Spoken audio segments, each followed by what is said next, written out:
Hello, my name is Urie, and today we are going to learn about the Iran hostage crisis. The Iran hostage crisis taught the United States a very needed lesson. The lesson was not to meddle in another country's political business. Even though the United States helped the dictator Iran fight cancer, they started something they didn't want to start. Iranian students simply walked into our embassy. This tragedy would forever change the beliefs of the United States in meddling with another nation's business. The students that walked into the embassy decided to do a sit-in protest that would take Americans in the embassy hostage. Tensions between the United States and Iran stemmed from a conflict over oil. American and British businesses had controlled Iran's oil since they became a country. In 1951, everything changed. Iran's new elected leader, Mohammad Mossadegh, had a plan to nationalize the country's oil. After hearing of this plan, the United States CIA and British intelligence made a secret plan to overthrow him.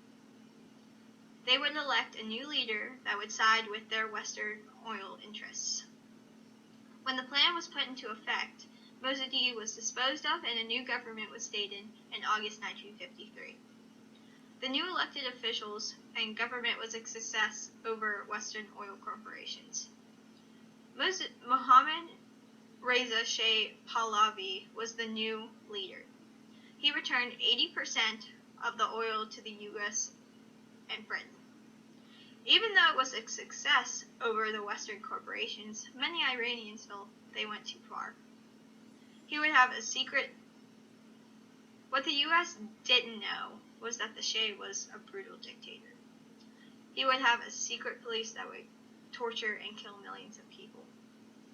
So they did not know that the person that they were putting in charge would be a monster. The American embassy was in Taqt James Street. When the embassy was first established in the 1940s, the area around it was surrounded by a low wooden fence. Years later, it was surrounded by an equally low metal fence. The Iranians loved the message that the United States was sending because of their easily accessible embassy. In the beginning, America wanted to divorce the other world powers that have kept Iran under their thumb for so long. America wanted to be friends with Iran. They would soon find out that peaceful atmosphere would get hostile. In autumn of 1979, things turned hostile. Iranian students stood outside the U.S. Embassy and held signs that called the Americans Satan. The hostile environment stemmed from the American support of the Shah Mohammad Reza Pahlavi dictator. In the late 1970s, many groups of revolutionaries composed a rebel against the compressive leader. Soon the Shah would be driven out of the country due to rebellion. He sought refuge in the United States, but the Iranian people warned that if they accepted Shah into their country, that there would be retaliation.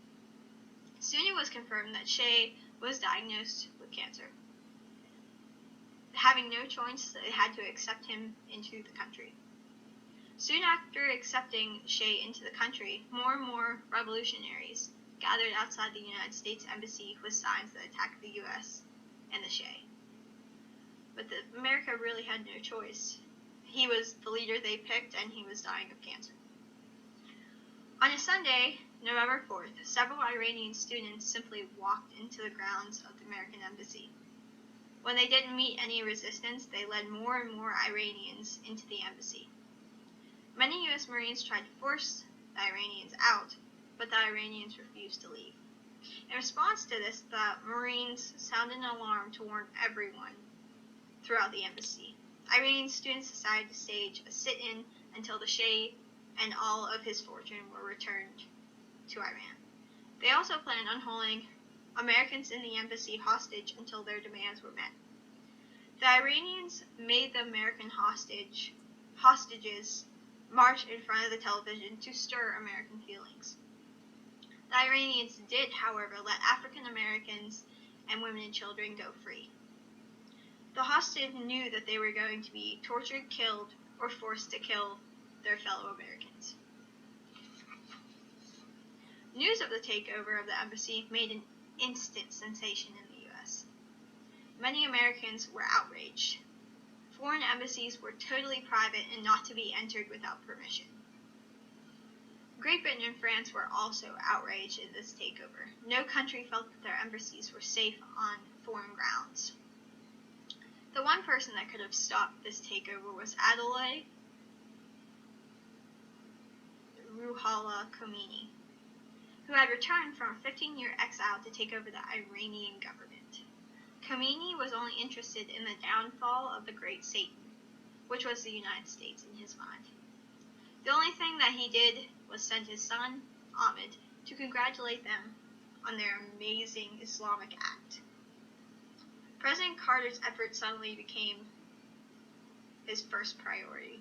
The time that went by could be the death to many Americans. Carter launched an elaborate military plan to rescue the hostages. This plan was called Operation Eagle Claw. This operation was supposed to send a rescue team to break into the embassy and free the Americans. Sadly, this operation was unsuccessful. A desert storm made the soldiers' helicopter malfunction, and 8 American servicemen were killed. Operation Eagle Claw was then aborted. The inability to solve the Iran hostage crisis affected the 1980 election. Not being able to solve this problem made President Carter look weak. Even though while the election was going on, President Carter was only focused on the Iran hostage crisis and not the election. This really hurt Carter's campaign, and the outcome, Reagan defeated Carter by a landslide. This really hurt his campaign. On the day of Reagan's inaugural speech, negotiators were sent to Iran. Reagan also gave the Iran people $8 billion in frozen funds. In response to this, the Iranians released the American hostages. On the day of the release, Reagan flew to West Germany to welcome the Americans home. I chose this topic because it's very interesting. It showed me how doing one thing can affect a lot of other things. This tragedy taught the U.S. that meddling in other nations' business could develop major problems.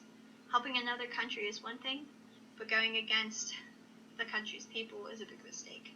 The people will fight for what they believe in, no matter what the cost. Thank you for listening, and this was the Iran hostage.